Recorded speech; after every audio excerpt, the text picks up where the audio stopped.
Hi, I'm Janelle Benjamin, founder and CEO of all things Equitable, and welcome to another episode of Twice as Hard. I'm here today with Ashani Mfuko, and she's my lovely guest, lifestyle influencer, anti-racism coach. She's a digital content creator and all things fabulous. Welcome to the show, Ashani. Thank you. What an introduction. I mean, hello. I'm feeling it. I'm feeling it. I'm so happy to have you on the show. Of course, my show would not be complete without having you for sure. I'm enjoying connecting as a fan of all these lovely ladies through this YouTube series that I've met with on LinkedIn, right? I've connected with you on LinkedIn. I've been Yeah. following your content. And I love everything that you do, everything that you put out. I'm like, oh, she's got to be part of this. So thank you so much for coming on. I Thank want you to for base having me. I'm so excited to be here. I've seen all of my peoples on your show. So I'm like, oh, yes. I feel good. I'm in good company. I'm in good company. So thank you. Thank you so much. I really want us to be able to unpack this concept, that Black women work twice as hard. Oh, And yeah. how does that show up for us in both positive ways and negative ways over our lifetime and in the workplace? And so I want to hear about that concept and how it resonates for you. What does that concept, working twice as hard, mean for you as a Black woman? Oh, man. It means always having to go above and beyond. Mm-hmm. And granted, for myself and a lot of people like me, we are overachievers anyway. We want to do the best. We want to bring excellence. We want to do, the most, right? Mm-hmm. But to be expected to constantly show up like that in every scenario and pick up everybody else's slack and carry, the weight of whatever burden there is so that everyone else can have a lighter one. It's like, it gets to be a bit much. It gets to be a bit much. It So, does. yeah. And where did that concept start for you, I guess, Ashani? Gosh, when did it start? Ashani. I keep doing that. Oh, that's okay. It's Ashani. Ashani. The first time that I can really remember it showing up for me was in college. I can remember that in college. I was a dance major. Well, I was a double major in dance and Hispanic studies, Yeah. and went to Spain and everything. All my classes were in Spanish, like outside of my dance classes. But I remember as a dance major, I was the only black girl that was a dance major in the department. So everybody else was white. There was one Asian girl, and the chair of the department was Asian as well, which it was a great experience. However, I was definitely working twice as hard because I kept being told in that environment that what I was bringing to the table wasn't good enough. It just wasn't enough, right?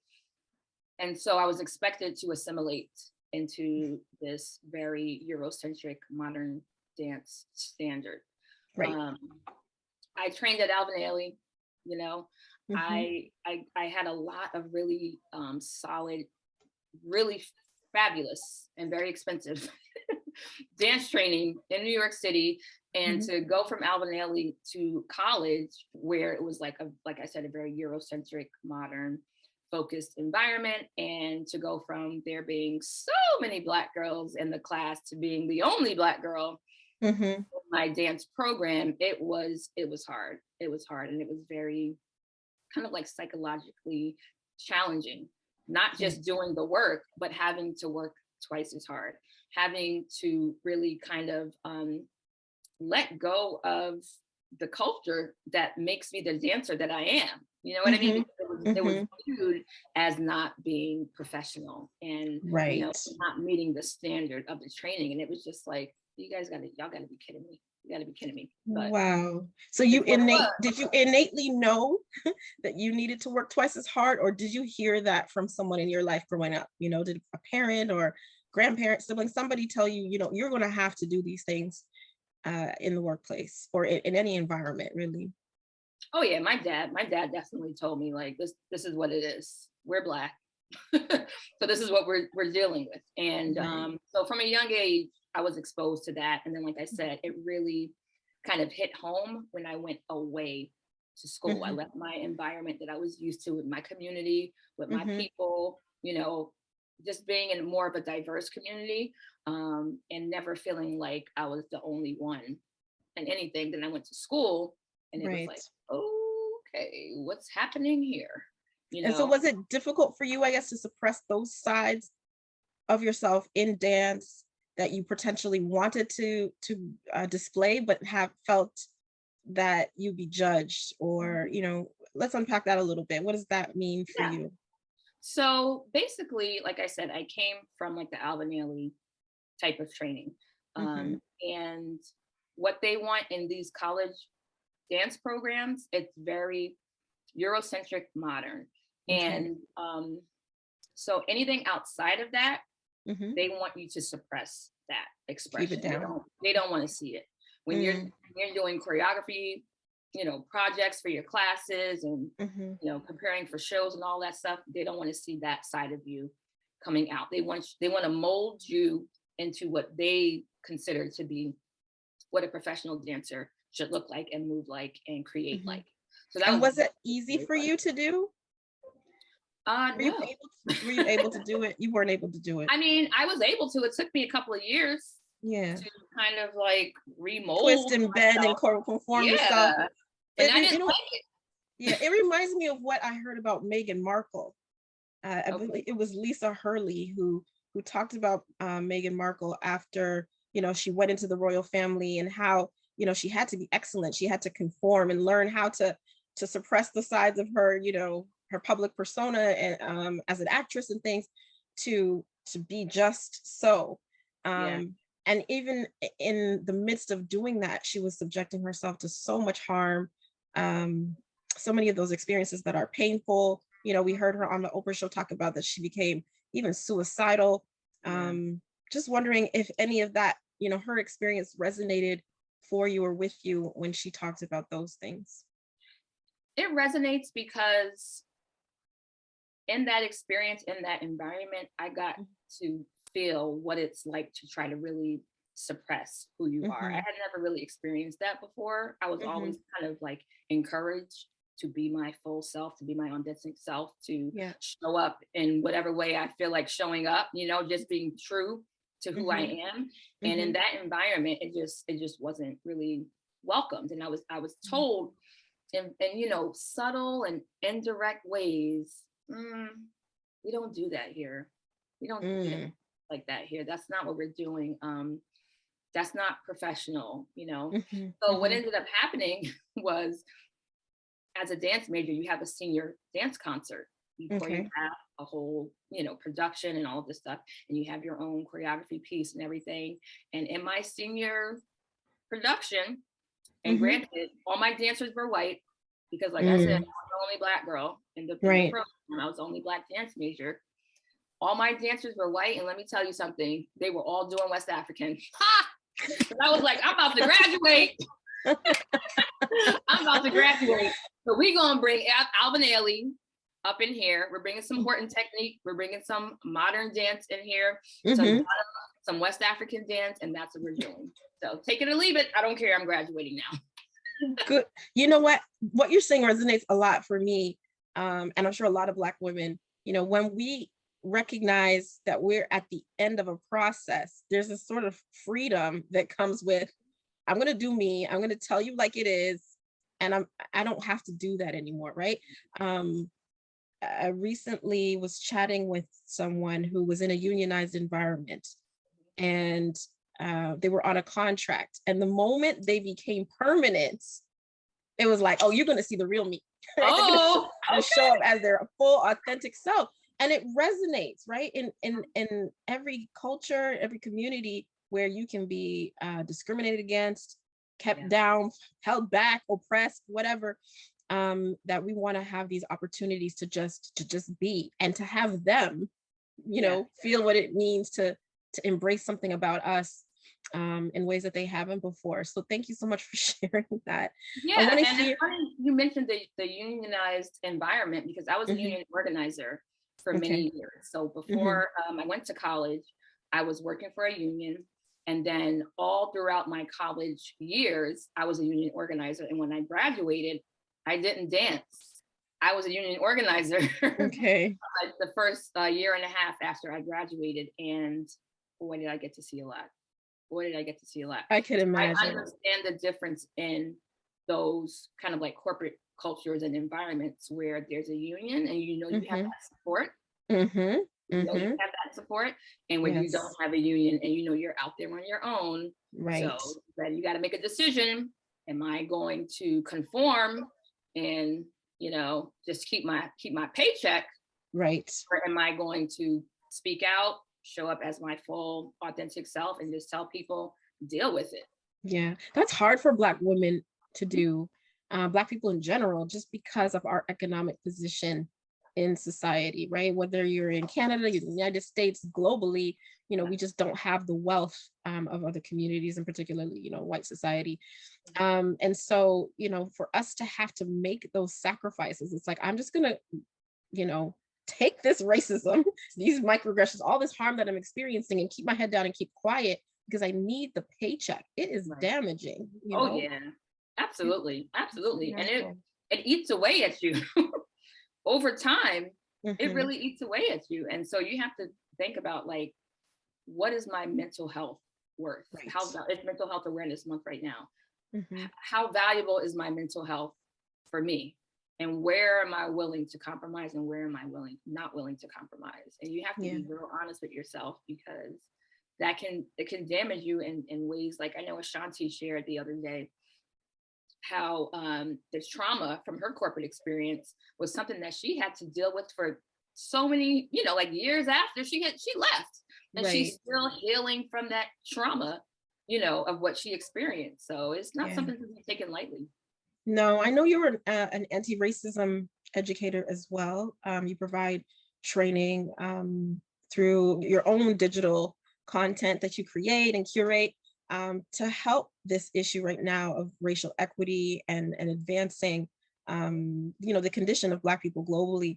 What do you say to, white people when you encounter them in your programs and things like that, to employers who have power in these environments where there may be unions, maybe not, on how to deal, with the traumas and the things that Black people are sometimes bringing with them into roles, the imposter syndrome, the things that play on our psyche that don't allow us to show up fully. What do you say to, the white leaders that you may encounter about how to fully embrace us and support us in our workplaces? Well, one of the first things that I say is, it's not about lip service. It's not Hmm. about lip service. It can't be all talk and Yeah. no action. It's just unacceptable, Hmm. and at this stage of the game, there's no reason why you should not have some sort of game plan, some sort of systems in place, some sort of accountability in place, some sort of Hmm. resources and support in place to help you, because maybe you don't know what to do. Maybe you don't know Right. how to show up in that way because you've never had to do that before. Prior Right. to 2020, people had their head in the clouds. They didn't even know Totally. what was happening. Like, we were all like, where y'all been? This is nothing new.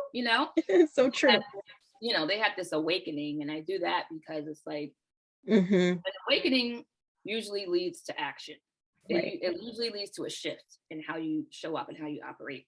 Hmm. And many people, they were just in their feelings, and once the feelings subsided, they went back to their business as usual, which is just absolutely terrible. But anyhow, Yeah. I let them know it's not about what you say, it's about what you do. And Hmm. you first need to get educated. You Right. first have to deal with your own internalized racism. You have to learn how to work through your own issues before you can True. really lead anybody else, and before you can honestly and effectively provide support for the people that you are working with, or people who are working for you. So Mm. it really starts with them. I'll give you a really good example that did not have a happy ending at all. Yeah. But there was a company that reached out to me, a dance company that I had worked with for many years, but they reached Mhm. out to me after the 2020 madness, after May Of course. 2020, Right. about coming in and doing some, DEI training, right? Okay. Mhm. Okay, cool. I told them there can be no diversity, equity, and inclusion training without anti-racism education training Right. first. Mhm. That's not how it works. We got to flip that. Mhm. So they were like, okay, cool. We're into that. Send us a proposal. Let us know, how much it would cost, what it would entail, so on and so forth. So I put together this proposal. Okay. And detailed everything. Yeah. Gave them 3 different options as far as the cost of it, the investment for it. So you can choose this option. Boom. Right. Right. And again, focusing first on anti-racism education training for their leadership. So right. for the CEO, for the executives, for the directors, we're starting from the top. Mm-hmm. Forget about the employees and your staff and faculty. You right. can't even go there. We have to start with you. You need to get educated first, right? Right. So I put it all out there. What do you think happened, Janelle? You tell me. Girl, I've had it so many times. They don't want any of the options. They probably either want you to change one of the options, reduce the price, or they want to create their own little option on the side, something that you never even came to them with, rejecting your proposal outright, or they just choose another consultant who will give it to them and sugarcoat it the way that they like it. Okay, did I get it? So you just covered it all. So ultimately they were like, you know what? Turns out we really don't have the budget for this right now. So surprise. They don't want to make the investment. Mind you, again, I gave them so many options. It's like, so let's say my most expensive option for you, that is absolutely out of the question. Right. But I gave you something that's like, let's just focus on the leadership of the company. Let's just focus on, but you can't do that either. Okay. So I already knew. I was like, y'all aren't serious. And then when I watched how they operated thereafter, and like they did tons of performative stuff. Yeah. I was just sitting back. People were like, oh wow, look at that. And I was just like, I had to tell one the other day. They came to me asking for anti-racism coaching for a specific crisis that's going on. And when I gave them the plan, they said, oh, can you just talk to the leaders for an hour? I said, no. Oh. Not going to be able to undo all that in an hour. We need, this is a weeks-long program, months-long program, and this is how we're going to do it. Or here are some other people that you may want to consider working with or looking, because I'm not the one. Yeah. And they reached back out to me to kind of beat down the offer, to tell me, that they don't have the time. They don't have the time, they said, because of their roles in the company. They're too busy to invest that length of time, in undoing the internalized racism. I said, well, sorry, but I'm not here for the performative. I am not here for the quick gloss over. If you want me to just kind of pat them on the shoulder and on the back and tell them, what you did was problematic and good luck to you. I'm not the one, right? This is going to take real work, deep work, and this is how it's going to be done. Or you can go find somebody else, and I'm okay doing that. And respect to you for doing that the same, because I know you're about your business. Oh yeah, and another thing that I would tell leaders is that this is not a quick fix, a quick turnaround. We have one meeting and you're done. That's not how it works. It is a process, and it's a process that takes time. So if you don't have the time, don't even do it. Yeah. I do have a happy story, a story with a happy ending. Okay. So there was another company that reached out to me in the aftermath of the George Floyd everything. Yeah. And I did consult with them. They did a program with me. We really just kind of like tore their company apart from the ground up, in a good way, in a good way. Set a new foundation. I mean, it was actually a pleasure for me to work with them. Okay. Wonderful, wonderful people. Yeah. And then I was able, even after we were done working together, I was able to see how everything changed for them after we worked together, how they showed up differently on their website and their marketing. That's so nice. I mean, it was like, this was my dream client. And then they were recently on Shark Tank. The name of the company is Apollo Performance, and they were on Shark Tank and they got a deal. That's so nice. It's like, people, if you do this work, good things will come to you. Totally. Don't be performative. Like, really be honest and genuine and do the work.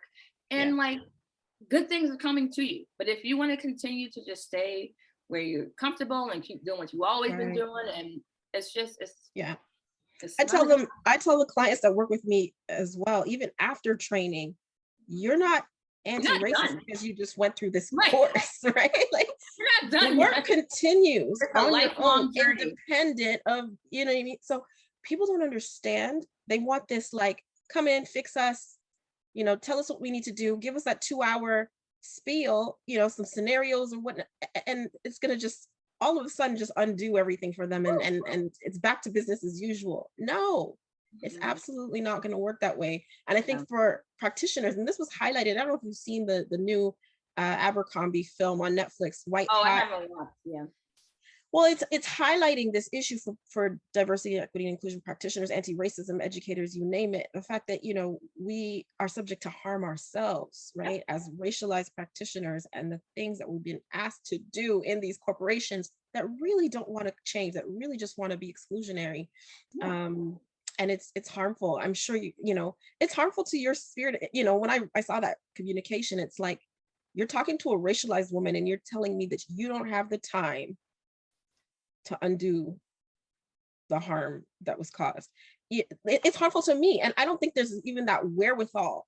No. Have you experienced that? I mean, and that's some of the ways that it's twice as hard, I would say, in this work, right? Have you experienced that as well? Yeah. Or do you separate yourself emotionally so it doesn't really? Well, no, I would say I don't put myself in situations where I feel like I'm not going to have that psychological safety. Like That's I'm good. just not doing it. Good. So I have my own process that I go through to kind of, you know, weed out the people who I know, like other companies. So I know, like, oh, you're not ready for this. Right. I'm not even showing up. I mean, I remember I had an opportunity to do a voiceover, right? Someone that I really trust came to me and they were like, hey, we need a voiceover. Like, you're in. You don't even have to audition. You got it. If you want it, you got it. The money is really good. Right. Will you do this voiceover? And they were shocked. They were shocked when I said, no, I'm not doing it. Yeah. Because I don't stand behind everything that this company does. I don't stand behind it. And not to mention that my voice is $1 million voice. People know my voice. So I can't just be giving it out to whoever wants to, like, no, sorry. I don't stand behind that. I don't want to be associated with that. My voice, everybody can't have my voice. So no, good. I'm not good doing for it. you. Good for you. I mean, they were like, but the money though. And I'm like, but I don't care though. Yeah. Like, there's got to be boundaries in the work. And you know, I'm rejecting companies every day because I don't have capacity to work with everybody as much as, you know, I may want to. But at the same time, I have to be right to be selective, to you know, keep my peace.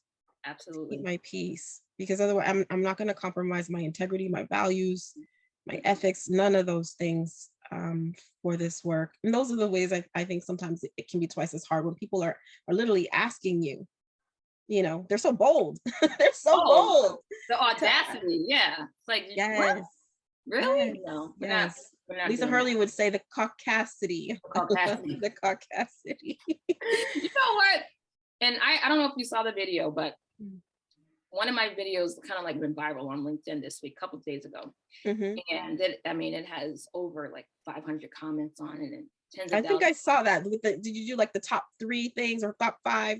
It was 5 psychologically damaging things that white folks do, right? Right, I saw that. And the irony is that there were many white folks who came in the comments doing what I talked about in the video. Oh, Lord. What is wrong with you? Yeah. Anyhow, the video is like blowing up or whatever. For those who were watching, what were the 5 things? Just run them down real quick. Oh, hold on. Off the top of my head, remember. I can pull it up on my phone. Okay. Oh, actually, I have it in my notes. But my point is, people came in the comments doing what I was talking about, which makes absolutely no sense whatsoever. And I bring that up to say I deal with a lot of the harm and the psychological damage, on social media. because I'm Yes. putting out my video content every day, right? Mhm. So when it comes to work that I'm doing with companies or with, brands or whatever, Mhm. it's like I've already reached my max of dealing with the nonsense. So I'm not Yeah. dealing with that working with you. Right. Like social media, I understand it's a public forum. People from all over the world are seeing it. Lots of racist people are going to interact with the content. I Mhm. know what I'm getting myself into, and I'm Right. used to it by now. Mhm. However, I have a choice in who I work with, right? Right. And what environments I place myself in to share my knowledge and to educate people. And so if For it's not sure. going to be psychologically safe for me, I'm not going. I'm not showing up. Let me give Good you this. for you. Good for you. So number one was decide when racism ended. And Mhm. the reality is it never ended, and they, white folks, don't get to decide when it has ended. Historically excluded and racially marginalized people decide that. So Right. number two was decide what is racism and what's not racism. Mhm. How could you? You can't decide that. We will tell you when they say, "Oh, you're playing the race card." That's not racism. Oh, oh, I can't. I can't. I can't. It's brutal. Stop. Mhm. Number three is to determine when and where and how we can talk about racism. Mhm. No, just stop. You can't do that. Number Mhm. four is decide what's the appropriate way to repair the damage of systemic racism. I'm talking about reparations, right? Right. We'll decide what the reparations should look like. And there are lots of resources out there where people have already done that. For So, sure. well, Mhm. what do you mean? So who gets it? So do your own research. Okay. Do your Number own research. Go learn. do your own research. Number five is decide when you want to engage in the work of anti-racism and when you're just kind of like, oh, I'm not going Mhm. to do it today. I'll deal with Yeah. it. Like I remember one guy, the comments were such a hot mess. Such a hot mess. You got to go read these comments. I'm It's going so to. bad. I'm going to. It's so bad. Like someone said the tea is hot and she tagged a bunch of people in the Mhm. comments because it was Okay. just like, these people are really serious. And then some of them sent me message. I mean, it's just bad. It's just bad. But anyhow, one guy came in there and he's like, well, if we just be kind to each other and love each other, I don't really see any issues with racism. Like, I don't know what you're talking about. Because you're not the target of it. Yeah. You're not And the target of we're not going to end racism with kindness. We're not going to love it away. No. Girl, I'm like, I can't with these people. I can't. Honestly, sometimes I wonder if it's conscious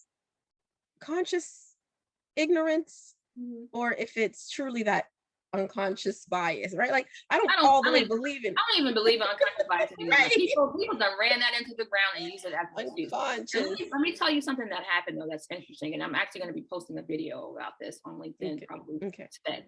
Okay. So one guy came in the comments, one of many, with some, very uninformed, very ignorant commentary, just like completely off the mark. Okay. Right. And then I responded to him with truth. And he still was, digging his heels in. No, this is what I believe. This is where I stand, whatever. Right. So other people came for him in the comments, replying to his comment. Right. It was a hot mess, right? So then later on that day, I get a message from him. And these are all in mails. I'm not connected to none of these people. Oh God. I blocked a lot of people after this, but they're sending me in mails. I'm like, don't even send me a message. I don't want to hear from you. Like, leave me alone. So he sent me a message, and the message was actually a nice message, right? Okay. He said that after he got dragged in the comments, he decided to do some research. Okay. And he did some research. He actually watched a documentary about Jim Crow, and his eyes were open. Okay. He sees things differently from what he was saying in the comments, right? Okay. Actually said to me, thank you for all the work that you're doing, and let's just come together and try to make things better. Like, I had no idea. I'm going to continue to research and learn more. Wow.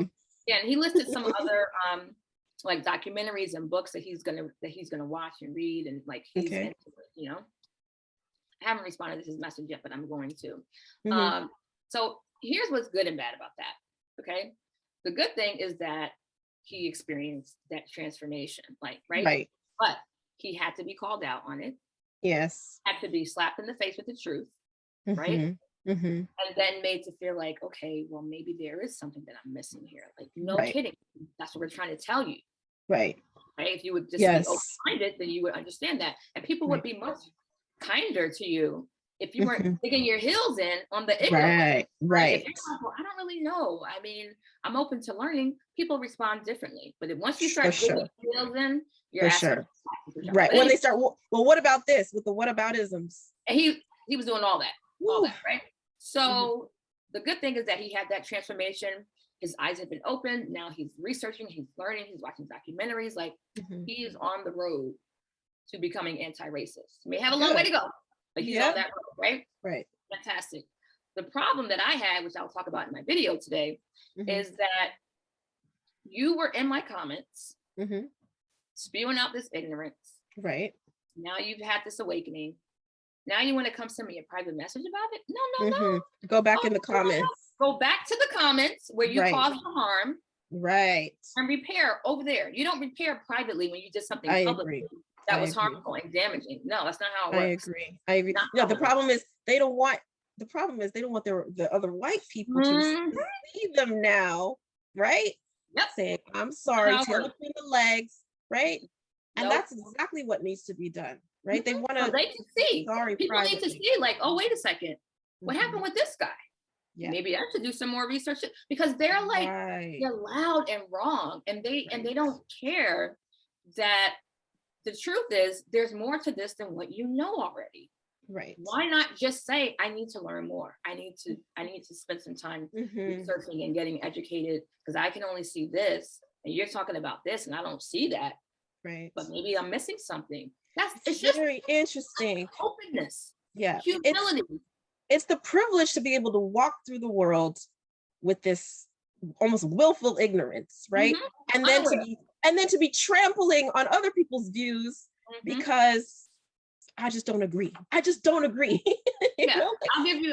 you a great analogy about this.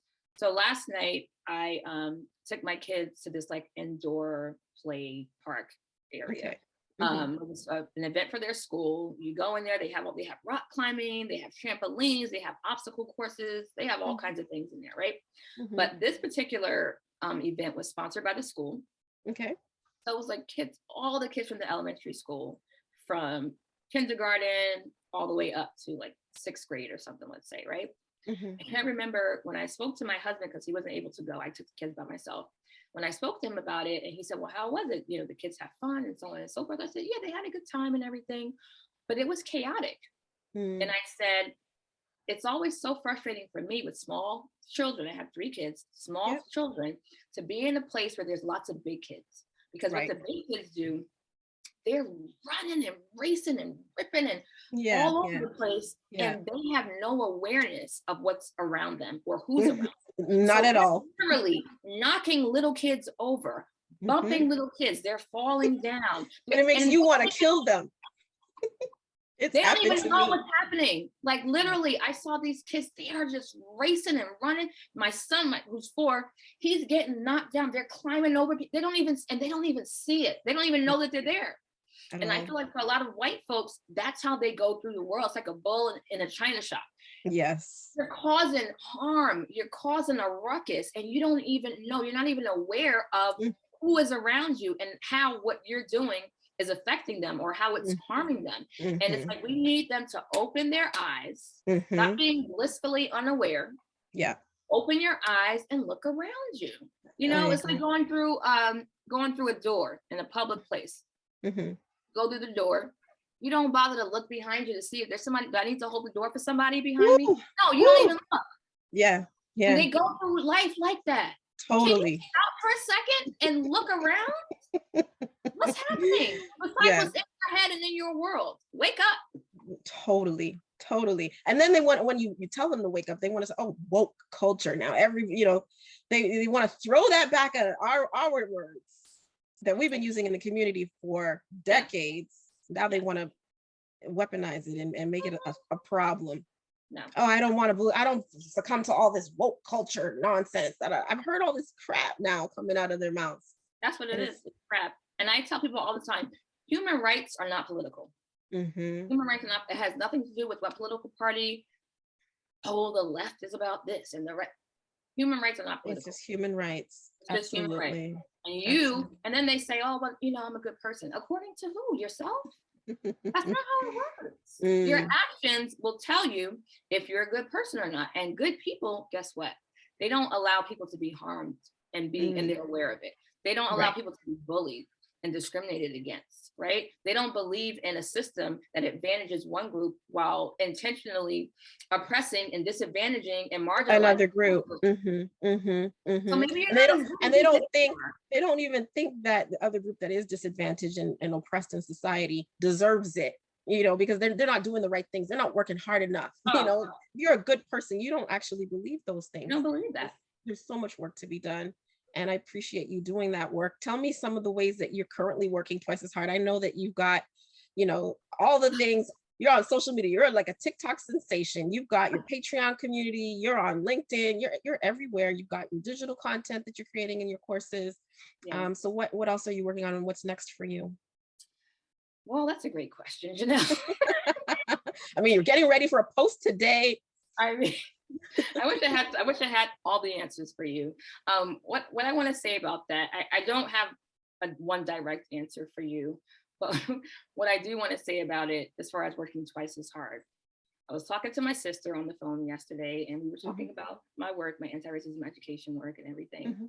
And I was telling her, like, I feel like this is work that God has called me to do, and that's why I do it. It's not for money, because Lord knows it's not for money. Right. If it was about money, I would not be doing it at all. Okay. Okay. And so I was telling her, I feel like it's a calling, and I just have to be obedient to what God is calling me to do in this season, and take it one day at a time and see where it goes. Right. And I was telling her, like, there are so many things that I can do, that I could be doing, that I am knowledgeable in, experienced in, have expertise in, have education in, right? And would bring you joy. And would bring you joy. And would bring me joy, okay? Not stress and headaches. I have a background in digital marketing. I did marketing and branding consulting for years. I've done a TV show, I've hosted, I've produced, I've done so many different things, right? I had an award-winning blog, I'm a writer, right?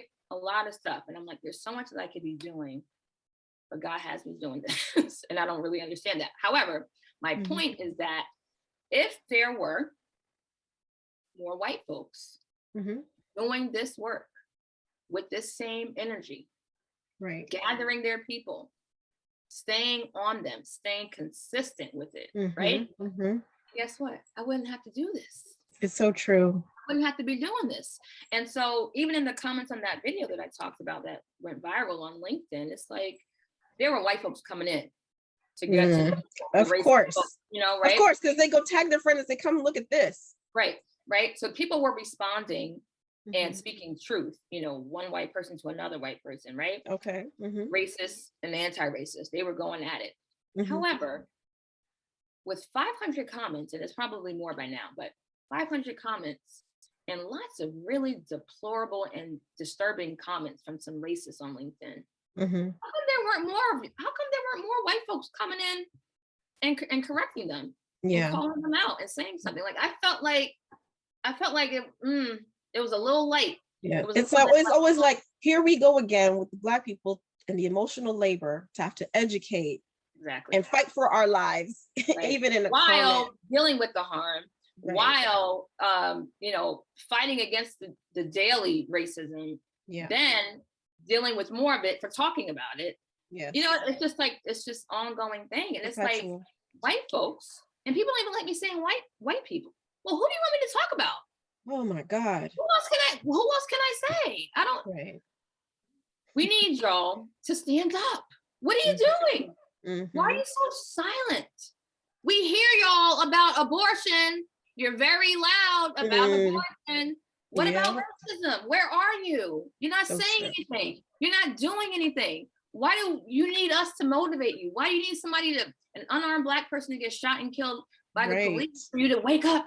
We should do something. Like, what's going on? What's going on? And I think as we get further from May 25th, 2020, you know, we're seeing less and less Yeah. and less of those white folks with their skin in the game. It's like they Yeah. forgot. They need another, you know, another next sensation on the news in order to, you know, to be outraged.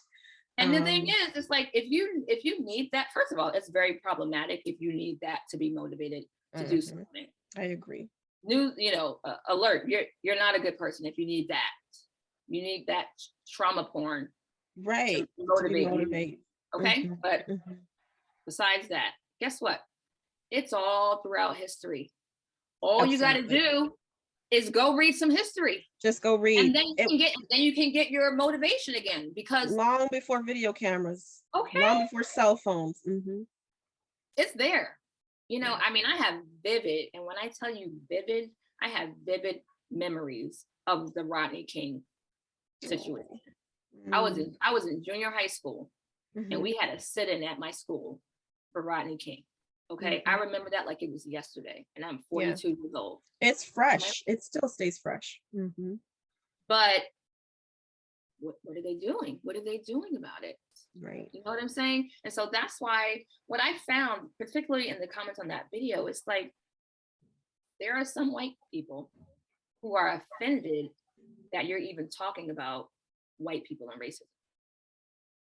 Just right there. Just stop right there. The fact that you are talking about racism and white people being racist, they are completely offended. They have been triggered. No, nothing that you say after that matters. Because a lot of them are like, well, why are you talking about white people? Everybody's racist. I'm sorry. No. What? You know? So it's like, but they need to be organizing amongst themselves. The good people, the people who claim to be anti-racist, the people who claim to be allies and accomplices, they need to be organizing and getting to work, because particularly, and let me call out one group specifically. Okay. Since we're here. Specifically, white women. Where y'all at? Woo. Where y'all at?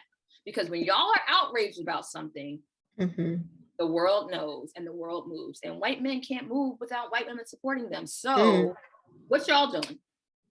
What y'all doing? Where y'all at? Because like I said, the abortion thing, people are real loud.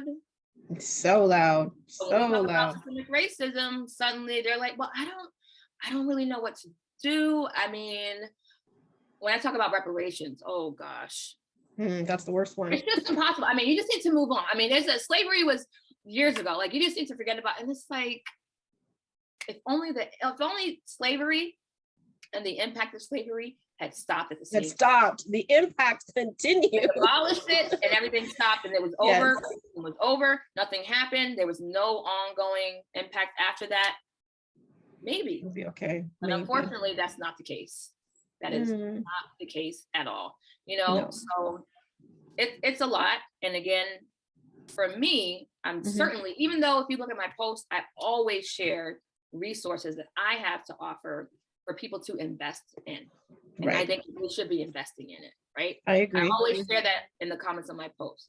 That being said, I'm not in this for the money, because I could be making so much money doing other things, right? It's really a calling. And that's why I show up in the way that I show up, because I believe this is something that guys call me to do, you know? But we need support. And it can't just be Black women doing all the work, working twice as hard, doing all the emotional labor, carrying the burden.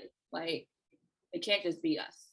Totally. People want to connect with me, get on board, support me, whatever. Patreon is the place to do it. My Patreon, you can go to my website, ashanimfuko.com. There's a link there to join my Patreon. If you go to any of my videos on LinkedIn, I have my Patreon link in the comments on my video. Start there and start investing. Like, stop just consuming free content on social media. You're not helping anybody by doing that. Start investing in the work. Put your money where your mouth is. I love that. Thank you so much, Ashani, for being a guest on the show, for laying out, you know, the roadmap for white people, for white women to do all the things to really support us and do the work of anti-racism and transforming our society. We need everybody with their skin in the game. Thank you so much for showing up, being a guest on Twice as Hard. Thank you all for watching. And don't forget to click like and subscribe down below. And we'll see you for another episode next time. Thank you again. Bye. Thank you. Thanks for having me. I enjoyed it. I enjoyed having you. Thank you.